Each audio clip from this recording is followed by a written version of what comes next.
الفكر يا إنسان لو أطلقته متأملا في قدرة الرحمن لخضعت إجلالا وتسبيحا له سبحانه رب عظيم الشان يعلو ولا يعلى وجل علوه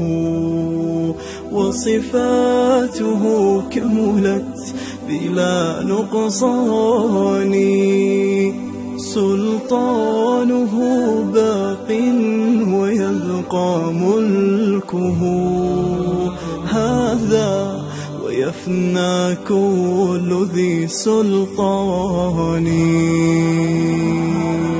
في كل شيء قد تكامل صنعه ذا محكم التنزيل خير بيان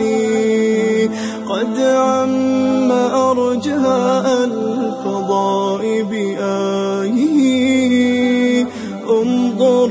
ترى ما لا يصفه لساني هذه السماء تزينت بكواكب لجمالها رفعت بلا أركان والريح تجري والسحاب بأمره يحيي بها ما مات من بلدان هذا ومن آياته تلك التي حملت بلا رجل ولا بهتان والكل جند للإله أما ترى جندا يقض مضاجع الطغيان وإذا السماء تشققت من هول ما وعد الإله بآخر الأزمان والأرض غير الأرض هذا يومها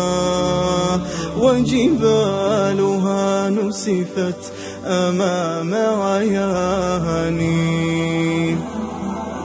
وتفجرت فيها البحار بأمره